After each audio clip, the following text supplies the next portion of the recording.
This is my weekly review of the points I find interesting in Dave Meltzer's Wrestling Observer newsletter.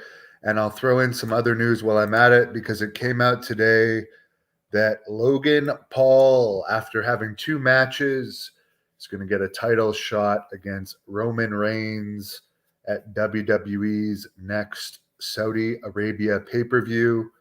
I did watch the entire podcast recently of Logan Paul interviewing Roman Reigns, where it was pretty much out of character and it was interesting. Nothing really new about Roman Reigns or anything like that.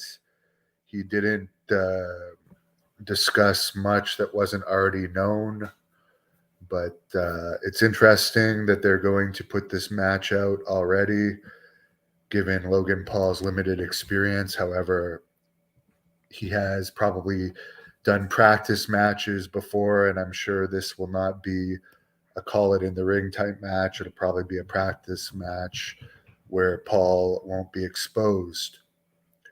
Brandon Thurston of WrestleNomics is projecting the WWE revenue for 2022 will be $1.3 billion, with over $208 million in profits, which would be their largest revenue in company history. WWE canceled its house show September 25th in Grand Prairie, Alberta, and October 2nd in Grand Forks, North Dakota, and it's suspected it's because of low ticket sales. Dynamite did a 0.39 rating last week from Albany, with 4,100 paid, 4,300 in the building. Raw did a 0.44 rating from Portland, Oregon, 7,200 paid, 7,893 in the building. NXT did a 0.15 rating for their 1-year anniversary special. Rampage did a 0.14 rating. SmackDown last week did a 0.57 rating from Seattle, with 9,000 paid, 9,814 in the building. In AEW news, continuing with the fallout from the post-show brawl after their all-out pay-per-view, CM Punk is out with a tricep injury right now, and Punk, Kenny Omega, and the Young Bucks have been removed from all advertising for shows going forward, including the November 19th Full Gear pay-per-view advertising. Punk had hurt his tricep in a match with Jon Moxley.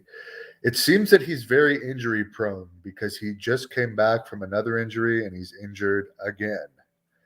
So at least he's getting a large amount of money for all these injuries he's collecting. Apparently, aside from Kenny Omega, the Young Bucks, Punk, and Ace Steel, everyone else that was involved in the melee backstage has been reinstated and no longer suspended, including Christopher Daniels, Pat Buck, Brandon Cutler, and Michael Nakasawa. The investigation confirmed that all those people were just trying to break up the fighting. The talent that's still on suspension is not allowed to work anywhere or take outside bookings until their suspension is over. And of course, I am in the news this week regarding some accusations against me that I'm sure will be proven false in court. And this is related to someone that also has 5 charges against them related to assault with a weapon, assault causing bodily harm, uttering threats, and destruction of my property. That person has already had 1 hearing in September, and they are also having another hearing October 2nd. Their first one was September 2nd. Their next hearing is October 7th. And for the people that are saying I'm going to stand trial, quote unquote, October 12th, that is just a hearing. That is not a trial. And it's an unfortunate situation. I did a video already about it regarding the situation, and I put the link to that in the description. And people like to jump on me because I'm competition to all these news sites. And I find it funny that a lot of these sites are reporting I'm best known for suing Abdullah the Butcher, when in fact, I'm actually best known for being a shoot interviewer and having an extremely popular YouTube channel with over 200 million views. And by the way, we're also on Facebook at the Hannibal TV, where we get a lot of views as well. So this is not a matter of public opinion. This is a matter for the justice system. And this is the last I'm going to discuss it. I will let the justice system sort it out. Ricky the Dragon Steamboat, who's 69 now, is going to be wrestling in Raleigh, North Carolina, November 27th. This is relevant because he recently turned down a match against Ric Flair, saying that he wanted his last match to be the match he had against Chris Jericho in WWE.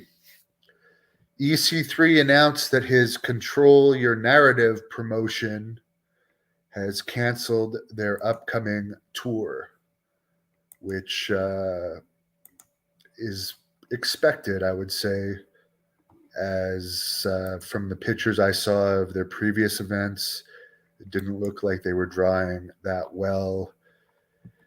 The Great North Wrestling podcast is going to debut tonight with the new person in charge of Great North Wrestling, as I've kind of become sick of operating a wrestling promotion, and I'm putting it in the hands of Jack Kilby now.